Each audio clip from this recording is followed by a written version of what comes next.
Yes, people, how's it going? Welcome back to Lily White Lane. Hope you're doing good. Hope you're keeping safe and well. And hope you're having a smashing and fantastic Sunday evening, afternoon, evening, whenever this video does go up. I hope you're taking care of yourselves, having a smashing weekend, as I say. And look, we are here today to talk about transfers. We're here today to talk about the rumours and reports that did come out yesterday of Richarlison potentially joining Spurs. We're hearing, similar to the Jed Spence deal, you're hearing from some journalists it's advanced talks and a done deal and all of that. And you're hearing from others where we've only just started talks or we're interested. So it depends, once again, like the Jed Spence reports, who you want to believe, what sources you want to see as the ones that you believe, as I say. Because I know you get tier 1s and tier 5s. They're all very capable of making up a story to get a few more views or a little bit more money on their accounts. But look, Richarlison to Spurs, apparently, something's true if every single journalist pretty much reporting your club is reporting this story. And that's what's going on. We're hearing it from the likes of Alistair Gold as well, now that Spurs are hugely interested in Richarlison and are in talks to sign the Evertonian. I'll give you my thoughts on this. I actually quite like Richarlison. He's a very split player, similar to Marmite. Well, he's not really similar to Marmite. Marmite's a nice thing that you can spread on toast. This player ain't nice. He's an absolute shithouse up top. He's one of the worst possible players. Well, I said Marmite is nice to spread on toast. It depends your preference on Marmite. You either love it or hate it. You either love or hate Richarlison. Some of the Spurs fan base want him at the club. Others absolutely despise the guy. I think the guy's horrible to play against. But I've always said I love a bit of attitude, a bit of feistiness, a bit of shithousery. And Richarlison brings exactly that. He's a good striker. At the end, he didn't have the greatest season for Everton, but was still probably their main man. Scored, over 10 goals. And especially in those last few games, scored their most crucial goals, which kept them in the Premier League. So I would take this guy at Spurs. I think he's a fantastic player. I think he's got a bit of Brazilian skill about him as well, when he's just thinking it around one matter for fun, when they beat him 1-0 at Goodison Park. I think this guy is a real top player. But would I pay 60 million for him? On your bloody bike? No, I wouldn't pay 60 million for him. We're hearing that ENIC are investing 150 million into transfers. It's like, yeah, great, but you've got to look at how you spend that money, not just splash out cash and go, oh shit, we've run out of our budget now.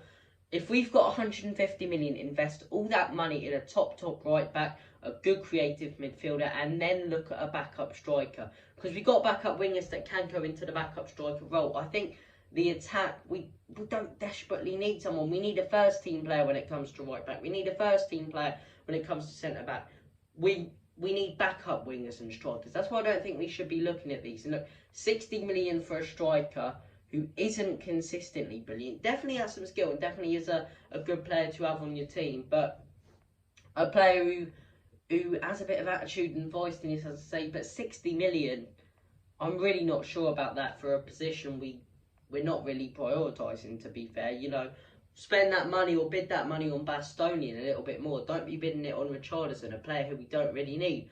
Another thing about Richarlison, would he get given the game time he wants? Because as much as it's good, this player having a bit of feistiness and a bit of shithousery. No, it's always good to see a player have a bit of shithousery and a bit of feistiness and a bit of anger inside them. But at the same time, this guy's attitude just frustrates me sometimes. It's like, would he get the game time that he wanted? And if he doesn't get that game time, will he kick off? We've seen I can imagine him being one of those players who will throw his toys out the pram, like a little baby, if he doesn't get the game time. And if you're coming to Spurs, you've got to be prepared not to play. No matter the money we pay for you, he's not getting in over Harry Kane. He's definitely not getting in over Heung-min Son, and Kulusevski edges him. So where will we play him? Do we play him as an attacking midfielder? Because then we have to switch to a back four, and that ruins our whole formation, our whole style, our whole structure around the team. Do we take out one of the DMs, which is also dangerous? I don't really know how we'd fit him into the team, and I think he wouldn't get the game time he wants, and I could expect him to kick off. I think he'd be great to have on the pitch for shithousery and winding the opponents up, but he'd probably end up winding up our own players in the dressing room. So Richarlison, for me, I'm not too sure about it, but we are hearing that this deal, we're definitely in talks. How advanced they are, we don't know. Like I said, it depends what journalists and what sources and what newspapers you believe.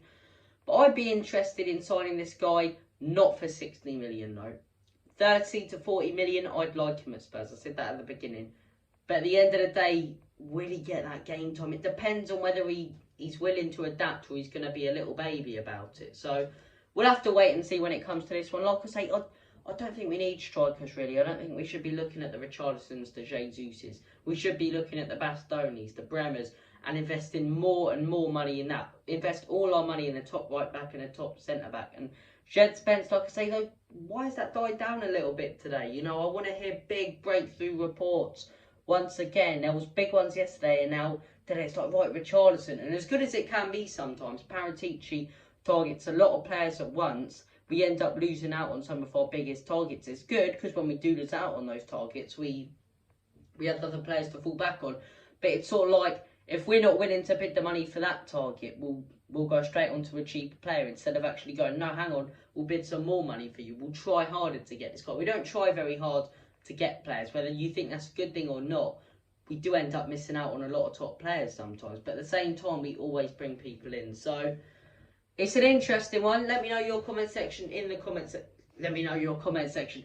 Give me your opinions in the comment section down below. As I say, hope you have a smashing weekend. Content this week, by the way, I do just want to say I will still get some videos up for the latest transfer news, but I do have some mocks this week, some very important tests for school, which I doubt I'll do very good on, in all honesty. But there you go. I do have to revise for them. I do have to sit there all day, every day, and do them. So there you go.